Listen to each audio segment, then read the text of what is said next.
Hello friends, എല്ലാവർക്കും സുഖമാണല്ലോ അല്ലേ? നിങ്ങൾക്കെല്ലാവർക്കും ബോസ്റ്റൺ ഡൈനാമിക്സിൻ്റെ സ്പോട്ട് എന്ന് പറയുന്ന റോബോഡോഗിനെ പറ്റി അറിയാമായിരിക്കുമല്ലോ അല്ലേ? ഈ കാണുന്നത് അതിൻ്റെ ഒരു ചെറിയ വേർഷൻ എന്ന് വേണമെങ്കിൽ പറയാം. ഇതും ഒരു റോബോഡോഗാണ്. ഇതിൻ്റെ പേര് ബിറ്റിൽ. ഇവൻ ഓടാൻ പറ്റും, നടക്കാൻ പറ്റും, എഴയാൻ പറ്റും, ഒരുപാട് കസ്റ്റം ആക്ഷൻസ് പറ്റും. നിങ്ങൾക്കിതിനെ സ്വന്തമായിട്ട് ബിൽഡ് ചെയ്യാം, കസ്റ്റമൈസ് ചെയ്യാം. ഇതിൽ കൂടുതൽ സെൻസേഴ്സിനെ ആഡ് ചെയ്യാം. കസ്റ്റമൈസ്ഡ് ആക്ഷൻ ഫങ്ഷൻസ് ആയിട്ട് നമുക്ക് എഴുതി കൊടുക്കാൻ പറ്റും. അതുപോലെ തന്നെ കോഡിങ് അറിയാത്തവർക്കാണെങ്കിൽ ഇതിനെ മൊബൈൽ ഫോൺ വെച്ച് കൺട്രോൾ ചെയ്യാൻ വേണ്ടിയിട്ടുള്ള ആപ്പുണ്ട്. അതുപോലെ തന്നെ ഇതിലേക്ക് ബ്ലൂടൂത്ത് മൊഡ്യൂൾ കണക്ട് ചെയ്യാം. അത് വെച്ച് നമ്മുടെ ലാപ്ടോപ്പ് അല്ലെങ്കിൽ കമ്പ്യൂട്ടർ വെച്ചിട്ട് ഇതിനെ കൺട്രോൾ ചെയ്യാൻ പറ്റും. ആർഡിനോ വെച്ച് മാത്രമല്ല, പൈത്തൺ വെച്ചിട്ട് വേണമെങ്കിലും നമുക്കിതിനെ പ്രോഗ്രാം ചെയ്യാൻ പറ്റും. ഇതിലേക്ക് സീരിയൽ കമാൻഡ്സ് അയച്ച് കൊടുത്തിട്ട് നമുക്കിതിനെ കംപ്ലീറ്റ് ആയിട്ട് കൺട്രോൾ ചെയ്യാൻ പറ്റും. ഇതിൻ്റെ ഓരോ മോട്ടോഴ്സിനെയും നമുക്ക് കൺട്രോൾ ചെയ്യാൻ പറ്റും. ഗൈസ്, നമ്മൾ ഈ കാണുന്നത് പീറ്റോയ് ബിറ്റിൻ്റെ പാക്കേജാണ്. നമ്മൾ ഓർഡർ ചെയ്യുമ്പോഴത്തേക്കും നമുക്ക് അയച്ചു തരുന്ന പാക്കേജാണ്. ഈ പാക്കേജ് തുറന്നു നോക്കിയപ്പോഴത്തേക്കും ഇതിൻ്റെ എല്ലാ പാർട്സും, അതുപോലെ തന്നെ ഈ പാർട്സ് എല്ലാം അസംബിൾ ചെയ്യാൻ വേണ്ടിയിട്ടുള്ള ടൂൾസും, അതുകൂടാതെ ഇതിൽ നമ്മൾ യൂസ് ചെയ്യുന്ന എല്ലാ ഇലക്ട്രോണിക് കമ്പോണൻസും, ഇതിൻ്റെ മെയിൻ മദർ ബോർഡ്, അതുപോലെ തന്നെ ഇതിൻ്റെ സെൻസേഴ്സ്, അതുപോലെ തന്നെ ഇതിൽ നമ്മൾ കണക്ട് ചെയ്യുന്ന വയർലെസ് മൊഡ്യൂൾസ്, പ്രോഗ്രാമർ, ഇങ്ങനെയുള്ള എല്ലാ കാര്യങ്ങളും ഇതിനകത്ത് തന്നെ ഉണ്ടായിരുന്നു. ശരിക്കും പറഞ്ഞാൽ നമുക്ക് ഈ ഒരു റോബോട്ട് ഡോഗിനെ സ്റ്റാർട്ട് ചെയ്യാൻ വേണ്ടിയിട്ട്, നമുക്ക് ആദ്യം അതൊന്ന് ഉപയോഗിച്ച് നോക്കാൻ വേണ്ടിയിട്ട് ശരിക്കും നമ്മുടെ വീട്ടിൽ വേറെ ഒന്നിൻ്റെയും ആവശ്യമില്ല. ജസ്റ്റ് ഒരു മൊബൈൽ ഫോൺ അല്ലെങ്കിൽ ഒരു ലാപ്ടോപ്പ് മാത്രം മതി. അതുപോലെ തന്നെ നമ്മളിത് കണക്ട് ചെയ്യുന്ന സമയത്ത്, ഓരോ പാർട്സും കണക്ട് ചെയ്ത് ഈ റോബോട്ട് ഡോഗിനെ അസംബിൾ ചെയ്യുന്ന സമയത്ത് ശ്രദ്ധിക്കേണ്ട വേറൊരു കാര്യം എന്ന് പറയുന്നത്, എല്ലാ പാർട്സും വെരി വെൽ ഡിസൈൻഡ് ആണ്. അതുകൊണ്ട് നമ്മളിത് കണക്ട് ചെയ്യുന്ന സമയത്ത് ഒരുപാട് ഫോഴ്സ് അല്ലെങ്കിൽ ഒരുപാട് പ്രഷർ അപ്ലൈ ചെയ്യേണ്ട കാര്യമില്ല. എല്ലാം നമുക്ക് സിമ്പിളായിട്ട് ജസ്റ്റ് കണക്ട് ചെയ്ത് വെക്കാവുന്നതേ ഉള്ളൂ. പിന്നെ കണക്ട് ചെയ്ത് ചില കണക്ഷൻസ്, ചില പോയിൻറ്റ്സ് ടൈറ്റ് ചെയ്യാൻ വേണ്ടിയിട്ട് സ്ക്രൂ ഡ്രൈവറും ഉണ്ട്. അപ്പോൾ ഈ സ്ക്രൂ ഡ്രൈവർ വെച്ച് നമുക്ക് ടൈറ്റ് ചെയ്ത് അതിന് കണക്ഷൻ സെക്യൂർ ആക്കി വെക്കാം. അതുപോലെ തന്നെ നമുക്ക് ഈ ഒരു പാക്കേജിനകത്ത് വരുന്ന എല്ലാ കമ്പോണൻസും യൂസ് ചെയ്ത് പ്രോപ്പറായിട്ടാണ് അസംബിൾ ചെയ്യുന്നതെങ്കിൽ ഇതിൻ്റെ മെയിൻ സർക്യൂട്ട്സ്, ഇതിൻ്റെ വയേഴ്സും കേബിൾസൊന്നും പുറത്ത് കാണാത്ത രീതിയിൽ തന്നെ നമുക്കിതിനെ അസംബിൾ ചെയ്യാവുന്നതാണ്. അതുപോലെ തന്നെ ഈ ഒരു റോബോട്ടിൻ്റെ ബാറ്ററി ഈ ഒരു പാക്കേജിൻ്റെ കൂടെ തന്നെ കിട്ടും. ഈ ഒരു ബാറ്ററി നമുക്ക് വേണമെങ്കിൽ 5 വോൾട്ട് 1 ആംപിയർ DC അഡാപ്റ്റർ വെച്ചിട്ട് ചാർജ് ചെയ്യാവുന്നതാണ്. ഒരു USB കണക്ടറാണ്. അപ്പോൾ ഇത് വെച്ചിട്ട് നമുക്ക് ചാർജ് ചെയ്യാവുന്നതാണ്. അതുപോലെ തന്നെ ഈ ഒരു ബാറ്ററി ഇതിൻ്റെ അടിയിലാണ് കണക്ട് ചെയ്യുന്നത്. ഇതിൻ്റെ പൊസിഷൻ നമുക്ക് വേണമെങ്കിൽ സ്ലൈറ്റ്ലി ഫ്രണ്ടിലോട്ടോ ബാക്കിലോട്ടോ മാറ്റി വയ്ക്കാവുന്നതാണ്. ഇത് നമ്മൾ ഈ ഒരു റോബോട്ടിലേക്ക് അഡീഷണൽ സെൻസർ മൊഡ്യൂൾസ് കണക്ട് ചെയ്യുന്ന സമയത്ത് ഇതിൻ്റെ സെൻറ്റർ ഓഫ് ഗ്രാവിറ്റി അഡ്ജസ്റ്റ് ചെയ്യാൻ വേണ്ടിയിട്ട് നമുക്ക് ഈ ഒരു മൂവ്മെൻറ്റ് യൂസ് ചെയ്യാം.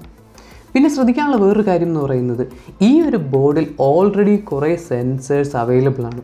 ഇത് കൂടാതെ തന്നെ നമുക്ക് വേണമെങ്കിൽ ഈ ബോർഡിലേക്ക് നമ്മുടേതായ കസ്റ്റം സെൻസേഴ്സ്, ക്യാമറ മൊഡ്യൂൾ, അതുപോലെ തന്നെ പാസീവ് ഇൻഫ്രാറെഡ് സെൻസേഴ്സ്, അതുപോലെ നമുക്ക് ഇഷ്ടമുള്ള മൊഡ്യൂൾസ് എല്ലാം ഇതിൽ കണക്ട് ചെയ്തിട്ട് ഈ ഒരു റോബോട്ടിനെ മുഴുവനായിട്ട് ആ ഒരു സെൻസറും കൂടെ ഇൻകോർപ്പറേറ്റ് ചെയ്ത് പ്രോഗ്രാം ചെയ്യാവുന്നതാണ്. ഓക്കെ ഗൈസ്, നമ്മുടെ റോബോട്ടിനെ മുഴുവനായിട്ട് അസംബിൾ ചെയ്ത് കഴിഞ്ഞാൽ നമുക്കിവനെ കമ്പ്യൂട്ടറിലേക്ക് കണക്ട് ചെയ്യാം.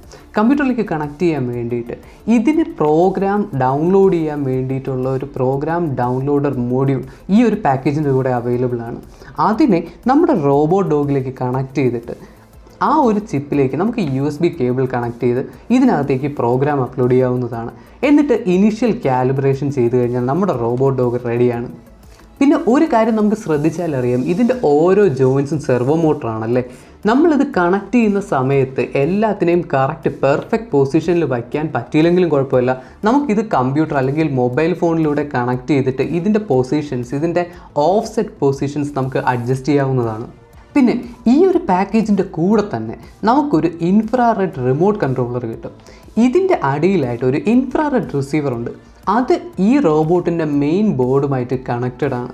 സോ നമുക്ക് വേണമെങ്കിൽ ഈ റിമോട്ട് കൺട്രോളർ വെച്ചിട്ട് ഈ റോബോട്ടിനെ കൊണ്ട് ഒരുപാട് കാര്യങ്ങൾ ചെയ്യിപ്പിക്കാം. അതുകൂടാതെ തന്നെ ഇതിൻ്റെ കൂടെ ഈ ഒരു ബോർഡിൽ കണക്ട് ചെയ്യാൻ വേണ്ടിയിട്ടുള്ള ഒരു ബ്ലൂടൂത്ത് മൊഡ്യൂളും അവൈലബിൾ ആണ്. അപ്പോൾ ഇതിൻ്റെ ഒരു ആപ്പ് നമുക്ക് പ്ലേ സ്റ്റോറിൽ നിന്ന് നമ്മുടെ ഫോണിലേക്ക് ഡൗൺലോഡ് ചെയ്യാം. ഡൗൺലോഡ് ചെയ്ത് കഴിഞ്ഞാൽ നമുക്ക് അതിനെ ഈ ഒരു റോബോട്ടിൻ്റെ ബ്ലൂടൂത്ത് മൊഡ്യൂളുമായിട്ട് പെയർ ചെയ്തിട്ട് ആ ഒരു ആപ്പ് വെച്ചിട്ട് നമ്മുടെ റോബോട്ടിനെ മുഴുവനായിട്ട് കൺട്രോൾ ചെയ്യാൻ പറ്റും. അതുമാത്രമല്ല, നമ്മുടെ ബ്ലൂടൂത്ത് മൊഡ്യൂൾ വെച്ചിട്ട് നമ്മുടെ മൊബൈൽ ഫോൺ വെച്ചിട്ട് ഇതിൻ്റെ ഓഫ്സെറ്റ്, ഇതിൻ്റെ ഓരോ മോട്ടറിൻ്റെയും ഓഫ്സെറ്റ് പൊസിഷൻ നമുക്ക് കാലിബ്രേറ്റ് ചെയ്യാനും പറ്റും. ഇനി നിങ്ങൾക്ക് ആർഡിനോ അല്ലെങ്കിൽ പൈത്തൺ ഫെമിലിയർ ആണെന്ന് വെച്ചോളൂ. അങ്ങനെയാണെങ്കിൽ ഈ ഒരു റോബോട്ട് ഡോഗിനെ നമ്മുടെ കമ്പ്യൂട്ടറുമായിട്ട് കണക്ട് ചെയ്തിട്ട് സീരിയൽ കമാൻഡ്സ് വെച്ചിട്ട് നമുക്ക് ഈ റോബോട്ട് ഡോഗിനെ കൺട്രോൾ ചെയ്യാവുന്നതാണ്. പിന്നെ ഈ ഒരു റോബോട്ടിനെ നമുക്ക് പല ലെവലിൽ ഇൻറ്ററാക്ട് ചെയ്യാനും പ്രോഗ്രാം ചെയ്യാനും പറ്റും. നിങ്ങളൊരു ബിഗിനറാണ്, നിങ്ങൾക്ക് Arduino Python ഒന്നും അറിയത്തില്ലെങ്കിൽ നിങ്ങൾക്ക് വേണമെങ്കിൽ ഈ ടിങ്കർജൻ കോഡ് ക്രാഫ്റ്റ് പോലുള്ള ഡ്രാഗ് ആൻഡ് ഡ്രോപ്പ് ടൂൾസ് വെച്ചിട്ട് ഇതിനെ പ്രോഗ്രാം ചെയ്യാവുന്നതാണ്. ഇനി നിങ്ങൾക്ക് Arduino അല്ലെങ്കിൽ Python ഫെമിലിയർ ആണെങ്കിൽ ഇതിലേക്ക് നമുക്ക് കസ്റ്റമൈസ്ഡ് ആക്ഷൻസ് റൈറ്റ് ചെയ്യാൻ പറ്റും. അതുപോലെ തന്നെ ഒരുപാട് additional functionalities, additional modules connect ചെയ്യുക, അഡീഷണൽ സെൻസേഴ്സ് കണക്ട് ചെയ്യുക, ഇങ്ങനെയുള്ള ഒരുപാട് കാര്യങ്ങൾ നമുക്ക് അഡീഷണലായിട്ട് കുറച്ചൊരു അഡ്വാൻസ് ലെവലിൽ പ്രോഗ്രാം ചെയ്യാൻ പറ്റും. ഇനി നിങ്ങൾ കുറച്ചുകൂടി അഡ്വാൻസ്ഡ് ആണ്, നിങ്ങൾക്ക് മെഷീൻ ലേണിംഗ് അതുപോലുള്ള കാര്യങ്ങളൊക്കെ അറിയാമെങ്കിൽ ഈ ഒരു റോബോട്ട് വെച്ചിട്ട് മോഷൻ പ്ലാനിങ് പോലുള്ള കാര്യങ്ങളെല്ലാം നമുക്ക് ചെയ്യാൻ പറ്റും. ഓക്കെ ഗൈസ്, ഇതിനെപ്പറ്റി നിങ്ങൾക്ക് കൂടുതൽ അറിയാൻ താല്പര്യമുണ്ടെങ്കിൽ, ഇതിനെ നിങ്ങൾക്ക് പ്രോഗ്രാം ചെയ്യാനും പൈത്തൺ വെച്ചിട്ട് അല്ലെങ്കിൽ Arduino വെച്ചിട്ട് ഇൻട്രാക്ട് ചെയ്യാൻ താല്പര്യമുണ്ടെങ്കിൽ നിങ്ങൾക്ക് അതിൻ്റെ ലിങ്ക് ഞാൻ മുകളിൽ കൊടുത്തിട്ടുണ്ട്. നിങ്ങൾക്ക് വേണമെങ്കിൽ ആ ഒരു വീഡിയോയിൽ നിന്ന് ക്ലിക്ക് ചെയ്തിട്ട് അതിനെപ്പറ്റി കൂടുതൽ പഠിക്കാവുന്നതാണ്. ഓക്കെ ഗൈസ്, നമുക്ക് അടുത്ത വീഡിയോയിൽ പിന്നെ കാണാം.